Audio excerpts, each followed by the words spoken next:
Hey there, podcast listeners. Exciting news. My new audiobook, The Short Book Formula, A Financial Professional's Guide to Writing a Book in 6 Weeks to Attract Ideal Clients, is out now. And the best part, for a limited time, we're offering this audiobook to you for free. Hurry over to www.theshortbookformula.com and claim your copy now. And now, on to our show. Hey everyone, this is Paul McManus, the host of the $1 Million Producer Show, and I am here with a very special guest, Gina Wells. Gina is the owner of Advanced Capital Group based in Detroit, Michigan. Welcome, Gina. Well, thank you. And I'm really a little between Flint and Detroit, but I'm a definite Michigander. Go Blue. There we go. And I am so excited to have Gina as my guest on today's podcast for a number of reasons. First of all, Gina has been in the life insurance business for roughly 25 years. And just before we got recorded, she was telling me that in that time, right now, you have $150 million of death benefit in force. Is that correct? Yeah, definitely. Probably a little over that. It grows every day. Maybe there we go. Thank you, Paul. There we go. And you do a number of things, and so, but 90% of your business, of your revenue, is life insurance. Is that also accurate? That's accurate. Very cool. Very cool. So let's dig into a number of topics today. But I'd love to start with the topic of, if we can go back when, and what was that defining moment for you, or what was that event that happened in your past that kind of led you to where you are today? Well, I would have never dreamed I would become who I am today back when I started in this business 25 years ago. But I was accidentally put into this business, really. I was a paralegal.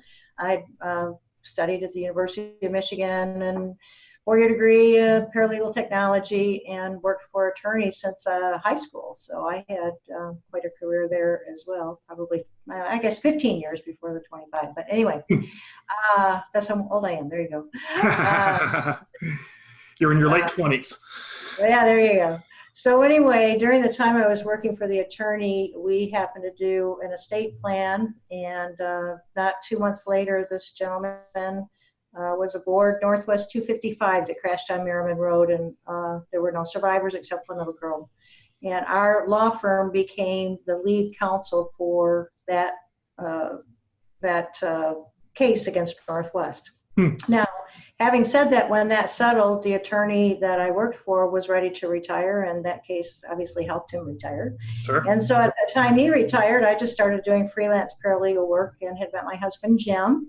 And he and I were starting to move together, and we needed to rearrange my house. We needed to build a bedroom or renovate my downstairs. And so we started looking, where are we going to get the money? And I said, well, I got this money in this life insurance policy.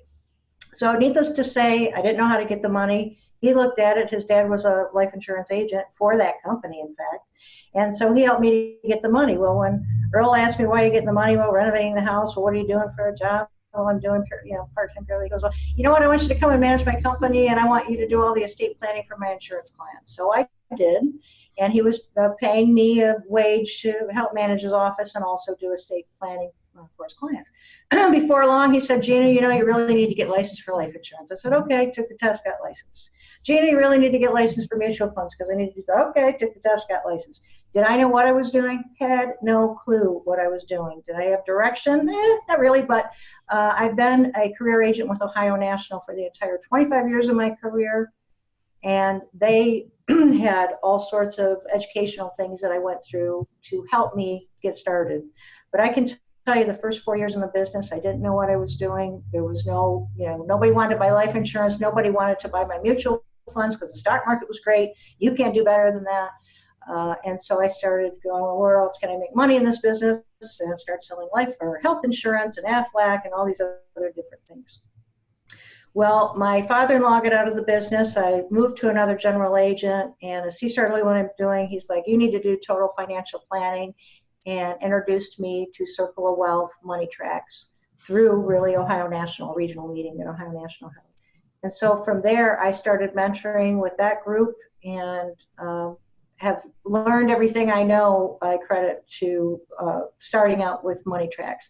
From Money Tracks, I met other agents who introduced me to LEAP, Lifetime Economic Acceleration Process, introduced me to Truth Concepts, but Nelson Nash of the Infinite, he wrote the book Becoming Your Own Banker, and that Nelson Nash Institute. I've been a practitioner with him for as long as they've had practitioners, but studied with him for the last 15 years, and that's really the economics of life insurance.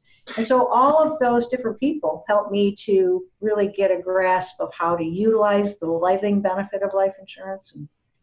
And what I love about the story is that, you were really, you started in this career by already having a policy and already seeing the value of, I'm assuming, whole life insurance that you tapped into for yourself. Yeah, it was a universal life policy. Okay.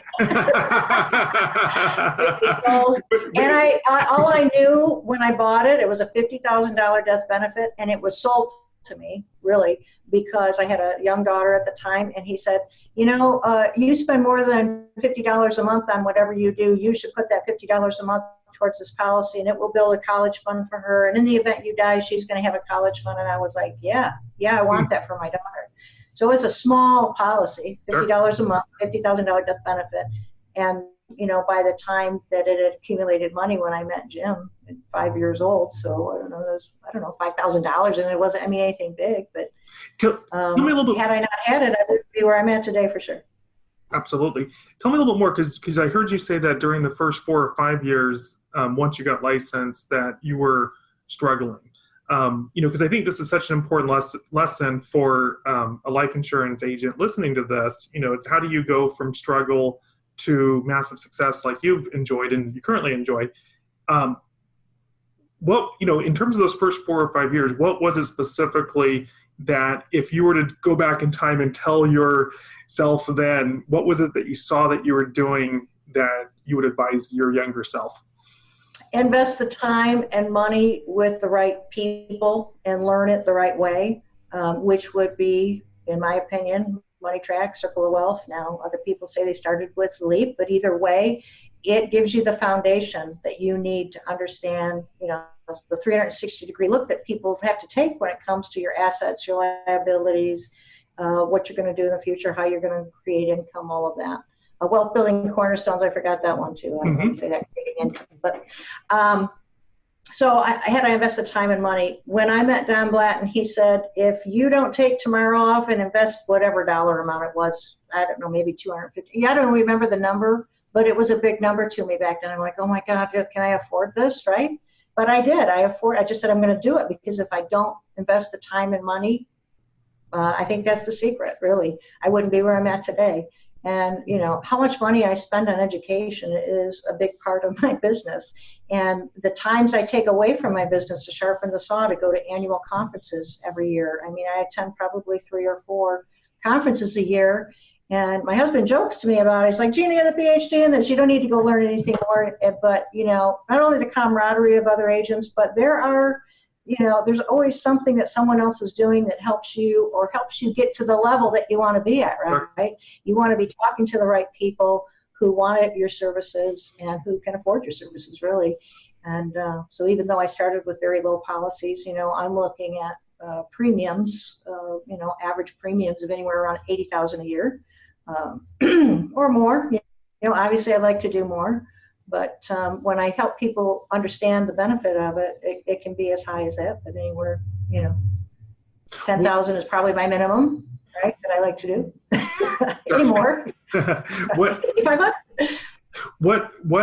was it? So another thing that you said is that, now you do 90% of your business is life insurance. In terms of just that concentration of focus, because I know a number of people who do a number of different things and they would love to do more life insurance. Can you share more about what allowed you to position your business in such a way that today you're doing 90% life insurance? Sure.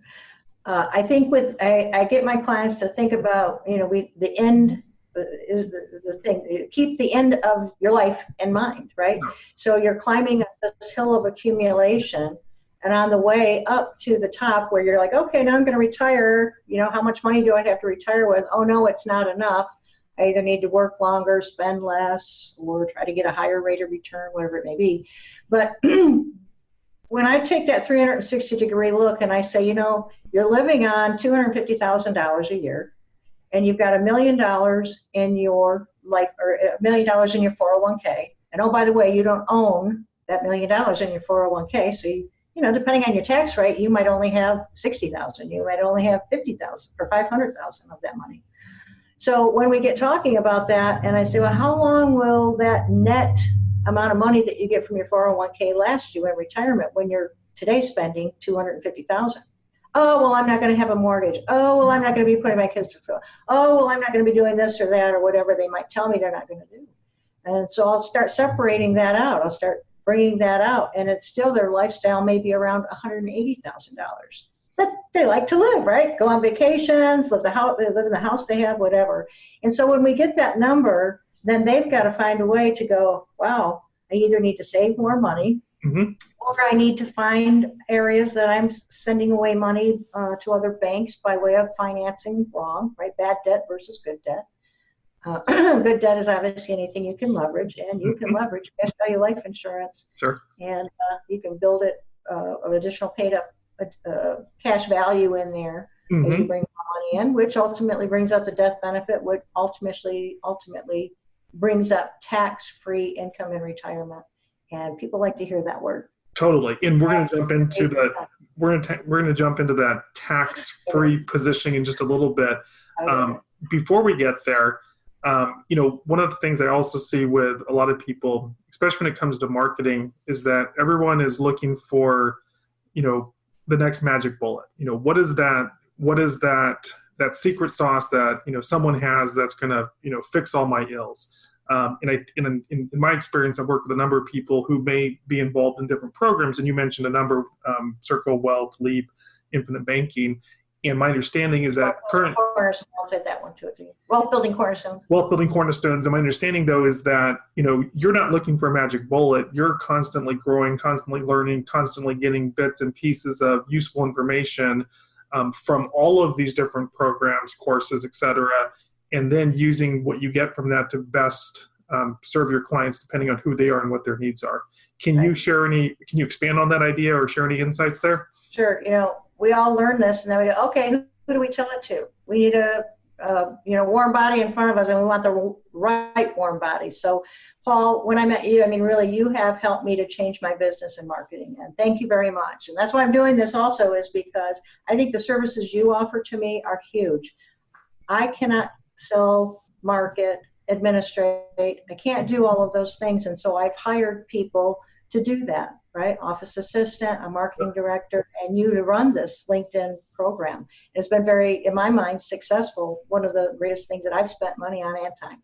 Thank you. Actually, you spend more time than I do. Sure. Well, marketing my team does. Yeah. Marketing's a problem. And even with Money Tracks, they tried to do things, and Smart Retirement. Let me add Matt Zagula on here.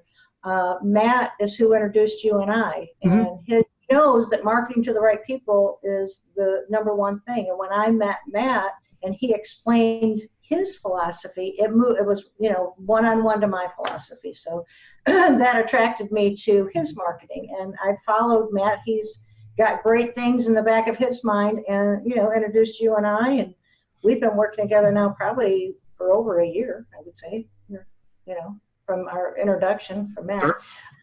But without those qualified leads, to me, new leads, that's one thing. Now, in my business, they all say, well, you're going to get a referral, right? Or you should really work on referral business. And I do.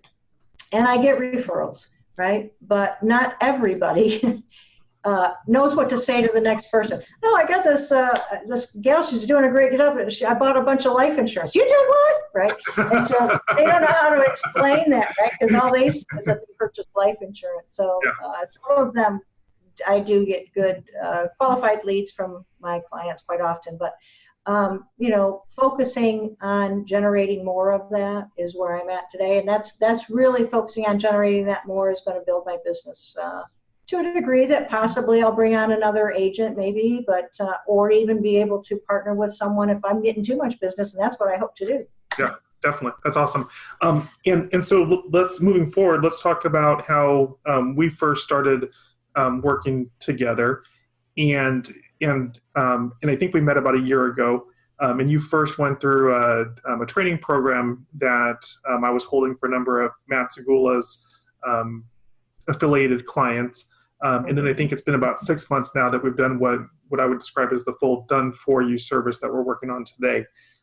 In that, when we first got started and you joined, the first thing I typically do with most of my clients is that I want to focus them on a specific target market, especially on LinkedIn. It doesn't mean that you can't work with everyone that you're currently working with. It doesn't mean that if people are referred, you can't work with them. But in terms of marketing, what I find is most useful is that if you can narrow in on who it is that would be most responsive to you, that's where we can have the most success. Can you share a little bit about your experience since working with me in terms of deciding what that target market is and what that's looked like? Right. Well, I really didn't have a target market, right? I want somebody with X amount of income, married with children, happy, and blah, blah, blah. Well, they also had to have a job. And so when you had me look at my client base as to who I mainly worked with between Flint and Detroit, guess what? It's General Motors employees. And so we started marketing to first General Motors, and now you're doing automotive, and it's working out very well because there's a lot of suppliers to GM, and now I'm seeing all of those. And some of the businesses that are coming in, I already have clients with, so that also comes good to know. When I'm talking with individuals, these calls go very well, the 15-minute introductory call. Excuse me, drink. But I was just going to say, for you and I working together, when you started to tell me, all right, you need this, and you started teaching me how to do it, I thought, there is no way in AG double toothpicks that I'm going to be able to have the time to do this, right? So I'm like, okay, this is great, but help. Well, so the process, and I would agree, is that part of my learning and working with advisors is that, I can train to a degree, but really that their best use of their time is not in learning all the different aspects of online marketing. It doesn't mean that they can't and that they, can't benefit, but it's if you can be in a position to focus on selling in terms of, or having conversations with qualified prospects, that's the greatest use of your time. Okay. Our process, as you know, and our listeners who follow our podcast may know, is that, typically from a LinkedIn perspective, we start by driving interest, typically through direct messaging to people defined. In your case, it's automotive industry business owners and professionals, to get them to say essentially yes to an initial 15-minute call. And so we're using private messaging, we're going out, we're sending out campaigns, and we're looking for any number of people to respond positively. At that point, we schedule, typically through a scheduling or an online scheduling system, a call with you. Now, what's interesting about us doing this, recording this podcast episode right now, is that you just finished one of those calls with someone. And so, if you can tell us a little bit about the details of what those dynamics look like, just if you can walk us through what that looked like, I'm sure our listeners would love to know more about that. Sure. I start out basically thanking them for reaching out to me, and I said, what attracted you to my LinkedIn?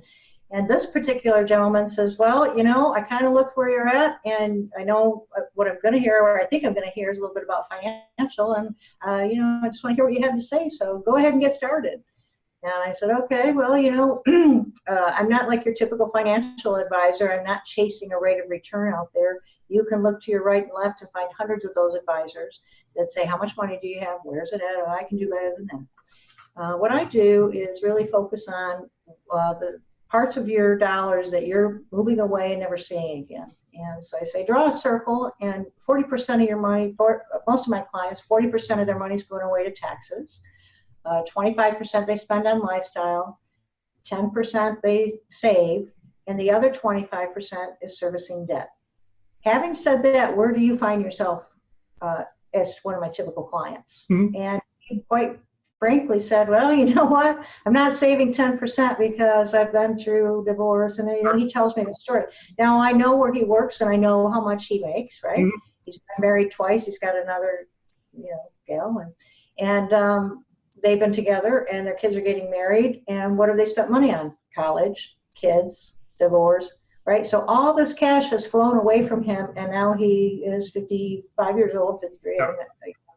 I'm going, okay, I want to retire, but I don't have enough money to do so. Yeah. So as we went through that conversation, he shared with me a bunch of other things that once I opened up that little circle story, right, Mm-hmm. it opened up a little bit more of a conversation. I go through how I get paid.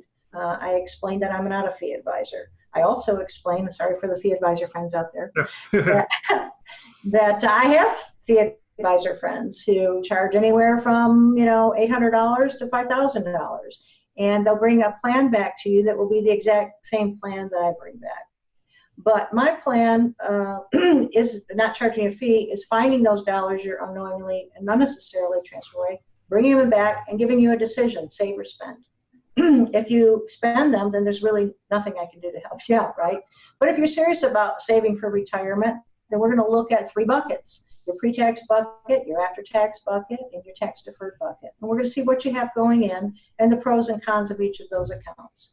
And if I can help you understand leverage and the products that go around leverage and show you that by you using a dollar more than once, you're going to have that dollar for future use. And there's also going to be times in your life where windfalls will happen. And basically we'll sit down together. Our next appointment is going to be about an hour long. And I'm going to ask you to bring in your tax returns, your most recent pay stubs, your assets, your debts, and what you're planning to spend money on in the future. What's your lifestyle? What do you need to live on? And I said that, so he goes, great. So that's the next step. And I'm like, yeah. And we scheduled the next meeting. And I send out a questionnaire.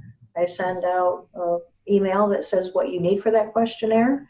And my privacy statement and my ADV, so people know that I'm registered with the SEC to, Sure. Series 65 advisor. So that's about it. That's fantastic. And just let me underscore a few things here. So walking through that process, this person agreed to that initial call from LinkedIn. They've seen some messaging. They've been attracted to some messaging that we have. In your case, is typically reduce taxes, reduce debt, or increase spendable income, all pain points that oftentimes can lead to a life insurance sale. Mm-hmm. But at that initial call, they don't really know much about you.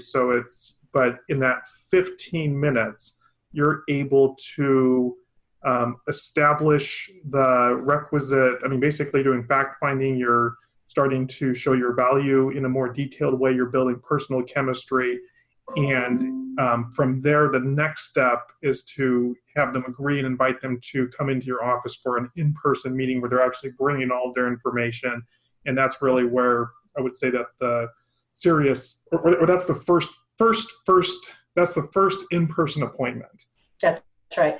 And sometimes it's a web conference, right? Okay. We set up a web conference, he and I, to do this. And that's fine. The Zoom conference is great. As we're doing right here. Yeah, absolutely. We've never been in person, right? Yeah, right. It's like you're sitting across from me. Exactly. And when I do a Zoom conference and I'm working with the client and I say, a lot of times I'm not looking at you through here because I'm doing things, over here, so don't think I'm ignoring you. But, we have pleasantries, and then I move the camera off. In fact, I ask him to turn the camera off because it gets distracting, right? Looking at yourself or they're looking at you, so even though I'm not looking at them answering a question. And really, Paul, I'm not looking at you. If I were looking at you, I'd be like this. Right? Sure, no, exactly. Right. So, so I ask them to turn off the camera, and I can tell in voice inflection and things of that nature where they're going, or if they slow down a minute. I slow down a minute. So, web conferencing is just fine for me. And that's awesome. Yeah, no, I find for a lot of people, it saves, I think most of the prospects that we're working on for you are in the Detroit area or in that greater Detroit area. But, traveling in a big city can take time. And so just the convenience of being able to meet with people on the web is fantastic as well. switching gears now, so going back to, we met through Matt Zagula. He's the author of a Forbes book called Smart Retirement. And, this, you've talked about how you've been part of all these different groups, whether it's Circle of Wealth, Leap, Infinite Banking, and Wealth Building Cornerstones. I think I got them all. And so you also joined the Smart Retirement. What was your thinking, or what was it that Smart Retirement, what attracted you to Smart Retirement in addition to what you already know? 25 years of accumulating assets, right? It's a hard job. It's a hard climb. Hard climb for the advisor and the individual, right? But when they're nearing the top, when they're 5 to 10 years from retirement, then things get a little bit serious. And Matt, that's what Matt's all about, is that 5 to 10 years before retirement that you're going to get in there and get talking to them and talk to them about how Social Security is going to impact their income, how Medicare premiums are going to be taxed against them, what those 3 buckets look like. How can you use the living benefits of life insurance, right? His book is a very succinct book that, to me, really piggybacks some of the others that I use. And there's a lot of books that I would suggest people read, but a lot of people don't want to read, right? Yeah, sure. I have taken the time to read those books, and they have helped me to get information to individuals. So what Matt did in his initial delivery was go through that book and explain why not only we need to help people understand it, I mean, that's the number one thing, right? We need to get that message out to individuals because they don't even know they need it until it's too late, or until they're like, oh no, I'm getting here and I need help, right? And, some individuals who are 100% in the stock market and think they're going to be okay with that, they might be okay with that, right? If they have a pension and, if they've got other monies backing them up and cash in the bank and things like that. But people really don't understand financial products. And Matt's book directs right to dividend-paying, participating whole life insurance. In his core message is essentially the SMART stands for the strategic movement around retirement taxation. Mm-hmm. How appealing, so essentially it's a taxation message. Mm-hmm. How appealing do you find leading with that message is versus other types of messaging? And I'm going to preface it by saying that that's the key message that I typically use. What has your experience been? All of my marketing is now around SMART. My LinkedIn, SMART. Web conferences that I do, they see SMART. The books I lead with, right, is Matt's book, or Become Your Own Banker if they do have some debt problems. Sure. To understand how that works. If the people read those books, great, right? If they don't read those books, then they know that, I am an advisor for SMART. Right. Matt's done a deal with the website where we've got little codes now, so we can, do some marketing there as well. But, it all leads to spending money. We say for one reason, to spend money, right? And Sure. when are we going to spend it? We're going to spend it in retirement. Well, how much do you want to spend in retirement? Well, as much as I'm spending today, really. What am I going to give up in my lifestyle today that I wouldn't give up when I'm retired? And, I've got all day long to do whatever I want to do whenever I want to do it. And in fact, because of that, wouldn't I want to travel? Wouldn't I want, Sure. join leagues or whatever? They Sure. they find they spend more lifestyle money in retirement sometimes. But In a couple more questions. One is that, so at what point do you start talking about life insurance, whole life insurance as a solution? So if we walk through what we're doing here, typically we're leading with a pain point, which can be taxes, debt, are the 2 main pain points. You're people are open to that. You're having calls, you're inviting them to your office, you're doing potentially different ways to engage them and really find out what their fact pattern is. At what point, in terms of solutions, do you introduce life insurance, and what is the kind of response that you're seeing? So, a lot of, there's, if anyone Googles life insurance, I mean, you'll get, the good, the bad, and the ugly, and there's some, prominent people that kind of have a negative take. How do you handle that? Well, really, when I use Wealth Building Cornerstones and I build their case through there and I show them those 3 tax buckets, right? And I say, okay, what's your assumptions? What do you think you're going to get on these invested assets? I hear anywhere from 4 to 8%. I use their numbers. What do you think you'll be in a tax bracket? I use their numbers. And when we put those through the wealth building cornerstone system, it shows if they're continuing to work, what it's going to be right now if they retire, if they're 5 years out of retirement, what the increased savings that they're currently doing will give them over their income base. And then we take their current income and we minus out all the things like a mortgage that they think they're not going to have. And I say think they're not going to have because I think you should have a mortgage. But anyway, not always, but a mortgage, they're not going to be paying their mortgage, their kids aren't going to be there, their car is going to be paid. Whatever they tell me they're not going to spend money on, I subtract that out, right? Then there's a figure that comes up with, and we go, okay, there's inflation, right? So what will that figure look like 5 years from now? And the system plugs in those numbers, and then they see the deficiency, right? And some deficiencies are pretty large. Sure. And very eye-opening. And so then, we go back to strategic movement. I can use LEAP. I can use, there's all sorts of my tools that I have in my bag, depending on who I'm speaking with, that I will bring out to help them understand that every dollar you own is really a death benefit, right? Yeah. But how much you use of that, right, and how much you're going to live, right? Do you know how long you're going to live? No, we don't know our longevity. Whole life insurance helps you to tell that, right? You're going to be underwritten by a life insurance company, and if they come back with anything but a non-smoker general rating, maybe it's super preferred because you've got really good things, but if it's anything below non-smoker, that means you're not going to have a life past probably 80, right? And that's kind of hard to talk about too, but it's the truth of the matter. And sometimes they know it, right? Of whatever might ail them, that's giving them that rating. So if I just to recap the process, from a marketing standpoint, we're reaching out typically to cold prospects that we've predefined in terms of target market industry. We're getting them curious around typically a taxation message, how to save on taxes or reduce taxes. It's a process. You're having an initial discovery call on the phone, building some chemistry, asking some more in-depth questions. Showing them the value of moving into the next meeting. At that point, it's a full fact-finding or needs discovery process where you're really identifying, what their situation is and looking for opportunities to improve their situation. And then only at that time do you start talking about potential solutions, whole life insurance being one of those. Right. And they've already told me they don't like what they see, right? They Sure. know that they need help. Sure. And I'm telling you, when I get done helping people, I hear things like, man, I wish I would have started this years ago. Where have you been all my life? Oh my gosh, I got to tell so-and-so about it, right? Because it is so important when you really see your numbers, not my numbers, it's their numbers. Yeah, right? Definitely. And when they see their numbers and they go, wow, okay, we need to get serious now. Definitely. So final question is that for a life insurance agent or producer watching this, inspired by the success that you're having in building your practice these past 25 years, doing 90% of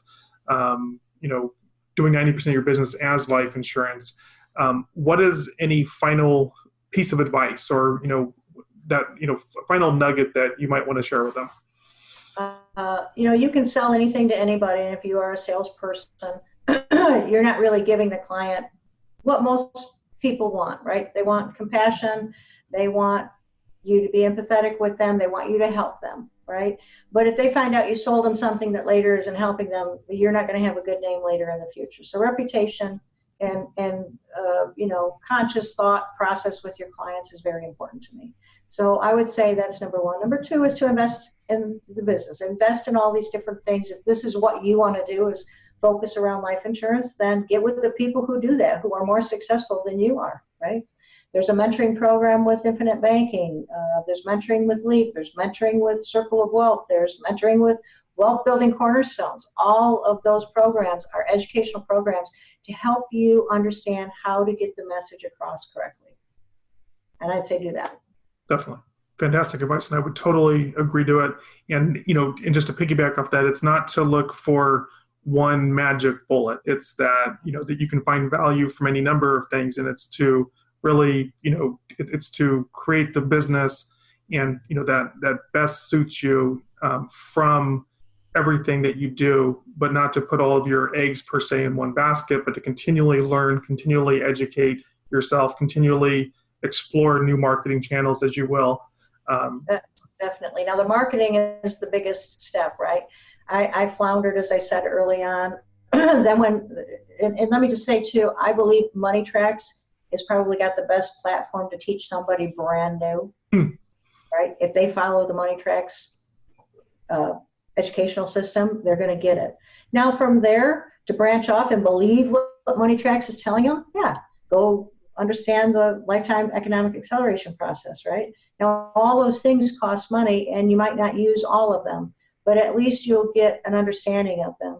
Wealth building cornerstones, you definitely, anybody who's using retirees or planning on that market for retirees, I believe needs wealth building cornerstones and SMART. SMART is the center thing, and I'm going, oh wow, this goes here and it goes there. Yeah. I mean, it comes together with the strategic movement around retirement taxation. And so, did I answer that question? You did. You did fantastic. I just wanted the conversation to continue. I've been enjoying this so much. So, well, thank you, Gina, so much for your time today, for all your insights and wisdom. We'll be when we publish this, we'll have in our show notes your website and LinkedIn. So if anyone wants to reach out, that'll be down there. But once again, thank you so much for your time today. We appreciate it. Great. Thank you. Thank you for all you do for me too, because I wouldn't be doing this video if I didn't think the work you did